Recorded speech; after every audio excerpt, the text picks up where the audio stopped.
মদ্যপান, ধূমপান ও মাদক সেবন স্বাস্থ্যের পক্ষে ক্ষতিকর।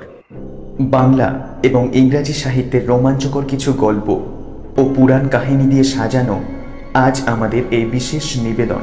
আজকের ভিডিওতে আমাদের বিশেষ আলোচ্য বিষয় অপ্সরা, উর্বশী ও পুরুরবার প্রেম কাহিনী।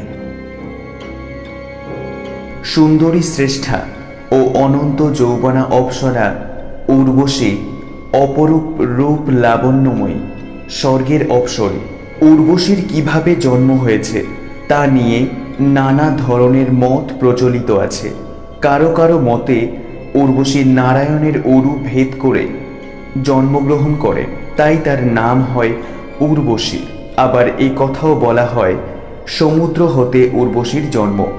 এটাও প্রচলিত যে উর্বশী 7 জন মনুর সৃষ্টি। ঋগ্বেদে উর্বশী ও পুরুরবার প্রেম কাহিনী সম্পর্কে অল্প বিস্তর জানা যায়, কিন্তু সম্পূর্ণ কাহিনী পাওয়া যায় শতপথ ব্রাহ্মণে। একদিন ইন্দ্রের নৃত্য সভায় রাজা পুরুরবা আমন্ত্রিত হন।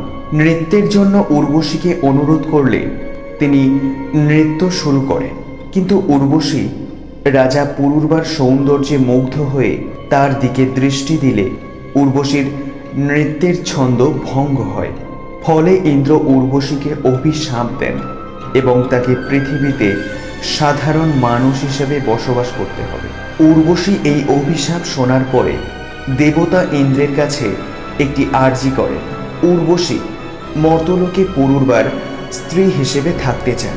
দেবতা ইন্দ্র তার এই মনোবাসনা পূরণ করে, কিন্তু এখানে ইন্দ্র কয়েকটি শর্ত দিয়ে দেন। শর্তগুলো অনেকটা এই রকম যে দিনে 3 বার পুরুরবা উর্বশীকে আলিঙ্গন করতে পারবে। উর্বশীর ইচ্ছের বিরুদ্ধে পুরুরবা কখনো উর্বশীর সাথে মিলিত হতে পারবেন না এবং উর্বশী কখনো পুরুরবাকে নগ্ন অবস্থায় দেখতে পারবে না। উর্বশী এই শর্তগুলো মেনে নিয়ে মর্তলোকে পুরুরবার স্ত্রী হিসেবে বসবাস করতে রাজি হলেন। এইভাবে পুরুরবার স্ত্রী হিসেবে উর্বশী বহু বছর পার করে দেন।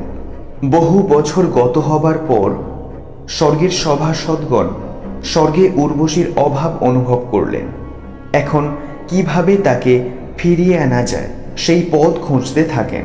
অনেক চিন্তা ভাবনার পরে তারা একটি বুদ্ধি বের করলেন। তো স্বর্গের সভাসদরা উর্বশীর শয়নকক্ষে 2টি মেষ শাবক বেঁধে দিয়ে যান স্বর্গের উপহার হিসেবে। এই মেষ শাবক 2টি সব সময়ই উর্বশীর শয়নকক্ষেই থাকত। তো একদিন রাত্রে এই 2টি মেষ শাবকের মধ্যে একটি চুরি করে নিয়ে আসার পরিকল্পনা করেন স্বর্গের সভাসদরা। মেষ শাবক চুরি করার সময় উর্বশী টের পেয়ে যান। উর্বশী রাজাকে অনুরোধ করেন চোর ধরে আনার জন্য। রাজা উর্বশীর কথায় হন্তদন্ত হয়ে নিদ্রা থেকে উঠে পড়েন। এই সময় রাজা উলঙ্গ অবস্থায় ছিলেন। রাত ছিল বিধায় রাজার উলঙ্গ অবস্থা উর্বশী দেখতে পাচ্ছিলেন না। এই সময় স্বর্গের সভাসদরা এটা বুঝতে পেরে দ্রুত বজ্রের সাহায্যে বিদ্যুতের সৃষ্টি করলেন এবং তার আলোয় ঘর ভরে উঠল। এই সময় উর্বশী রাজার নগ্ন অবস্থা দেখে ফেলে। ফলে উর্বশী তার শাপ মুক্ত হয়ে সাথে সাথে অদৃশ্য হয়ে যান। উর্বশীকে হারানোর শোকে রাজা পুরুরবা দেশে দেশে ঘুরে বেড়াতে লাগলেন। ধীরে ধীরে উর্বশীকে পুনরায় পাবার আশা ক্ষীণ হতে লাগলো। কিন্তু একদিন কুরুক্ষেত্রের নিকটে আরও 4 জন অপ্সরীর সাথে উর্বশীকে দেখতে পেলেন স্নানরত অবস্থায়। রাজা উর্বশীকে বারবার অনুরোধ করতে লাগলেন ফিরে আসার জন্য, কিন্তু উর্বশী কোনোভাবেই রাজি হচ্ছিলেন না।